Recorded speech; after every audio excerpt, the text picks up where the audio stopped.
In 1935, these sisters, 4 sisters from Germany, were asked if they would want to go to Bolivia and start a mission there. They did say yes.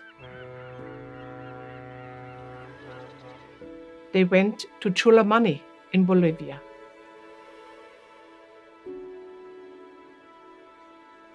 So in 1939, in August, they had to leave Chulamani. They couldn't go back to Germany because of the war.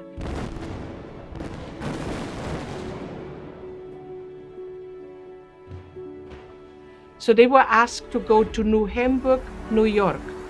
On June 26 of 1942, these 3 sisters came to Racine because the German Augustinians had built the new parish St. Rita's on Douglas Avenue. So from 1942 until 1966, these sisters worked at the parish down there.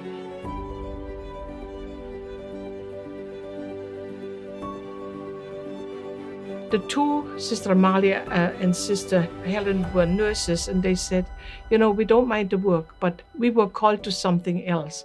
And by that time, in 1943, they had become citizen. They said, we have a dream.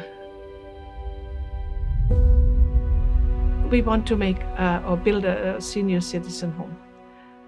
And they trusted that the people would come forward and help them. And sure enough, they did. In 1965, with the help of Steve Horvath, they got the Koleski farm. And by 1966, they had moved into that farmhouse. And then Sister Amalia went back to get her LPN license and worked from 1967 to 73 at St. Mary's Hospital on 3rd shift nurse.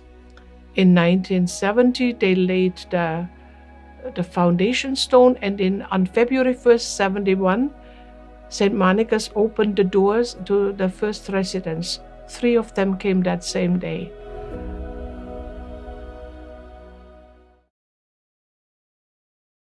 I was working as a nurse at a surgical unit in a small hospital for women in Würzburg, Germany. Yeah, that's where our mother house is located.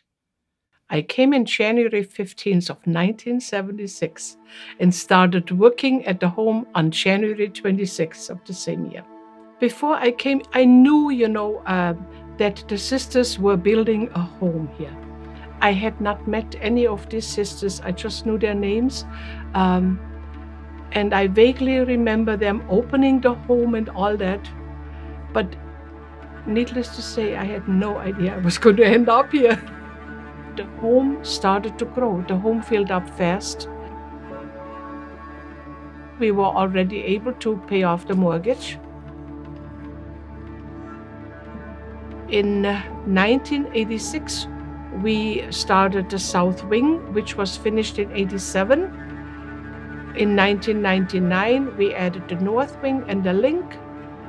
And then came the Memory Care, which we opened in fall of 2017. It was not always easy for the sisters. I have to give them, credit. They started trying to fulfill their dream of building a home when they were in their 60s. I wouldn't have the guts to do that, but they did. I was impressed.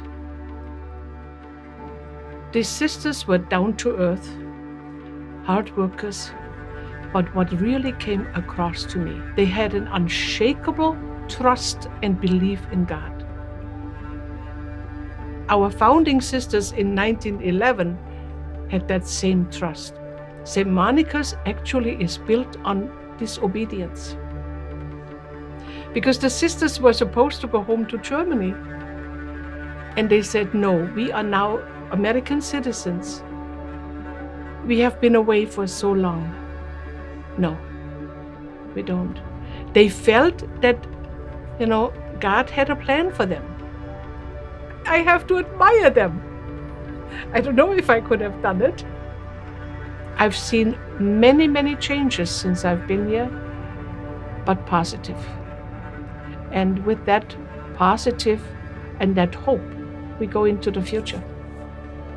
The 50th celebration is an ideal time to celebrate St. Monica's legacy of serving the community. We wanted to serve those who had served the community, served their country. Right here. I think the future of St. Monica's is very exciting. There will be different technologies, there will be different ways of providing service, but if we hold to that core vision, need will always be there.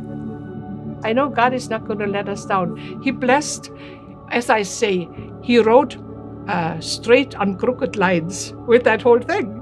So He's going to continue to bless us.